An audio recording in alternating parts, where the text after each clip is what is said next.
ನಕಲಿ ಗುತ್ತಿಗೆದಾರನಿಗೆ ಕೋಟ್ಯಂತರ ರೂಪಾಯಿ ರಸ್ತೆ ಅಭಿವೃದ್ಧಿ ಕಾಮಗಾರಿಯನ್ನ ನೀಡಿರುವುದು ಬೆಳಕಿಗೆ ಬಂದಿದೆ. ಈ ರಸ್ತೆ ಅಭಿವೃದ್ಧಿ ಕಾಮಗಾರಿಯನ್ನ ಪಡೆಯೋಕೆ ಆ ನಕಲಿ ಗುತ್ತಿಗೆದಾರ ನಕಲಿ ದಾಖಲೆಗಳನ್ನ ಸೃಷ್ಟಿ ಮಾಡಿದ್ದ.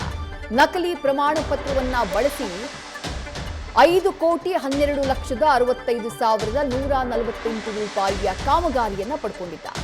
ರಾಯಚೂರು ಲೋಕೋಪಯೋಗಿ ಇಲಾಖೆ ಈಯಿಂದ ಸದ್ಯ ಕರ್ತವ್ಯ ಲೋಪ ಆಗಿದೆ.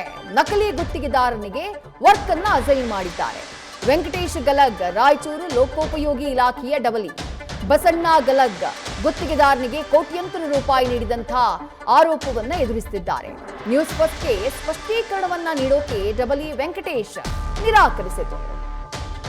ಸುಮಾರು 5 ಕೋಟಿಯ ಕಾಮಗಾರಿಯನ್ನ ಒಬ್ಬ ನಕಲಿ ಗುತ್ತಿಗೆದಾರನ ಕೈಗೆ ನೀಡಲಾಗಿದೆ. ಸಿಂಧನೂರಿನ ಕನಕದಾಸ ವೃತ್ತದಿಂದ ಕೆ ನಾಗಪ್ಪ ಸರ್ಕಲ್ ವರೆಗಿನ ಕಾಮಗಾರಿ ಇದು. ಆ ಕಾಮಗಾರಿಯನ್ನ ಒಬ್ಬ ನಕಲಿ ಗುತ್ತಿಗೆದಾರನ ಕೈಗೆ ನೀಡಿದ್ದಾರೆ ಡಬಲಿ. ಅವರ ಕರ್ತವ್ಯ ಲೋಪ. ಈಗ 5 ಕೋಟಿಯಷ್ಟು ಮೊತ್ತದ ಕಾಮಗಾರಿ ಒಬ್ಬ ನಕಲಿ ಗುತ್ತಿಗೆದಾರನ ಕೈ ಸೇರೋ ಹಾಗಾಗ್ಬಿಟ್ಟಿದೆ. ಈ ರಸ್ತೆ ಕಾಮಗಾರಿಯನ್ನ ಪಡೆಯುವುದಕ್ಕೆ ನಕಲಿ ದಾಖಲೆಗಳನ್ನ ಸೃಷ್ಟಿ ಮಾಡಿದ್ದಾರೆ.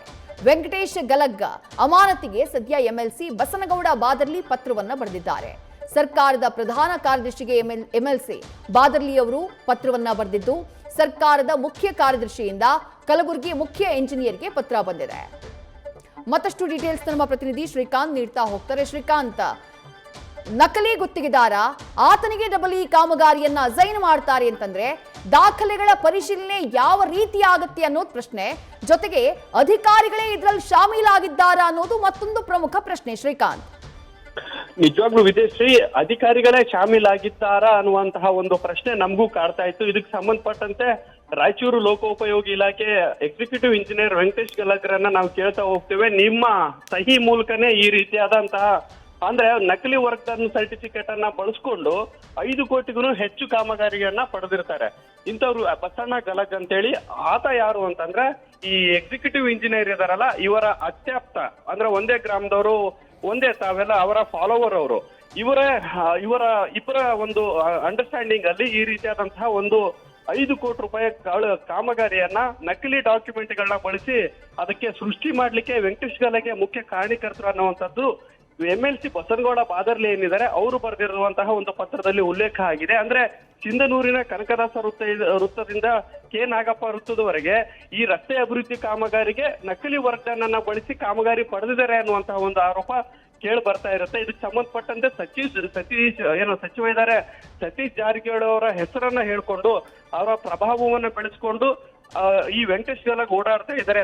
ತಮ್ಮನ್ನ ತಾವು ಬಚಾವ್ ಮಾಡ್ಕೊಳ್ಳಿಕ್ಕೆ ಓಡಾಡ್ತಾ ಇದ್ದಾರೆ. ಯಾಕಂತಂದ್ರೆ ಈಗ ಆಲ್ರೆಡಿ ಚೀಫ್ ಸೆಕ್ರೆಟರಿಯಿಂದ ಲೆಟರ್ ಬಂದಿದೆ. ಈ ಎಕ್ಸಿಕ್ಯೂಟಿವ್ ಇಂಜಿನಿಯರ್ ವಿರುದ್ಧವಾಗಿ ಕ್ರಮ ಕೈಗೊಳ್ಳಬೇಕು ಅಂತೇಳಿ ಕಲಬುರಗಿಯ ಇಂಜಿನಿಯರ್ಗೆ ಒಂದು ಲೆಟರ್ ಬಂದಿದೆ. ಅವ್ರ ವಿರುದ್ಧ ದಾಖಲೆಗಳನ್ನ ಪರಿಶೀಲನೆ ಮಾಡಿ ಅವರು ತಪ್ಪನ್ನ ಮಾಡಿದ್ರೆ ಅವ್ರ ವಿರುದ್ಧ ಕ್ರಮ ಕೈಗೊಳ್ಬೇಕು ಅನ್ನೋಂತಹ ಒಂದು ಪತ್ರವನ್ನ ಚೀಫ್ ಇಂಜಿನಿಯರ್ ಕಳಿಸ್ತಾರೆ. ಆದ್ರೆ ಆ ಒಂದು ಪತ್ರಕ್ಕೆ ಈವರೆಗೂ ಕವಡೆ ಕಾಸಿನ ಕಿಮ್ಮತ್ತನ್ನು ನೀಡಲಾಗಿಲ್ಲ. ಇಲ್ಲಿ ಕಲಬುರಗಿ ವಿಭಾಗದಲ್ಲಿ ರಾಯಚೂರಿನ ಎಕ್ಸಿಕ್ಯೂಟಿವ್ ಇಂಜಿನಿಯರ್ ಅವರು ಇಷ್ಟು ದೊಡ್ಡ ಮೊತ್ತದ ಹಣಕಾಸಿನ ಲೋಪವನ್ನ ಮಾಡಿದ್ರು ಸಹ ಅವ್ರ ವಿರುದ್ಧವಾಗಿ ಈವರೆಗೂ ಯಾವುದೇ ರೀತಿಯಾದಂತಹ ಕ್ರಮ ಆಗಿಲ್ಲ. ನಮಗೆ ತಿಳಿದು ಬರುವಂತಹ ನ್ಯೂಸ್ ಏನು ಅಂತಂದ್ರೆ ಈ ಎಕ್ಸಿಕ್ಯೂಟಿವ್ ಇಂಜಿನಿಯರ್ ಇದಾರಲ್ಲ, ಮುಂದಿನ ಚುನಾವಣೆಗೆ ತಯಾರಿ ಆಗ್ತಾ ಇದ್ದಾರೆ. ಇಂತಹ ಒಂದು ಕಾಮಗಾರಿಗಳನ್ನ ಮಾಡಿಕೊಂಡು ಸ್ವಲ್ಪ ದುಡ್ಡು ಕ್ರೋಢೀಕರಿಸಿಕೊಂಡು ಮುಂದಿನ ಎಲೆಕ್ಷನ್ಗೆ 2028ರಲ್ಲಿ ಮಸ್ಕಿಯ ಬಿಜೆಪಿ ಅಥವಾ ರಾಯಚೂರು ಗ್ರಾಮೀಣದಿಂದ ಬಿಜೆಪಿ ಟಿಕೆಟ್ ಇವೆರಡೂ ಸಿಗದೆ ಇದ್ರೆ ದೇವದುರ್ಗ ವಿಧಾನಸಭಾ ಕ್ಷೇತ್ರದಿಂದ ಕಾಂಗ್ರೆಸ್ ಅಭ್ಯರ್ಥಿಯಾಗಿ ಸ್ಪರ್ಧೆ ಮಾಡಬೇಕು ಅನ್ನುವಂತಹ ಒಂದು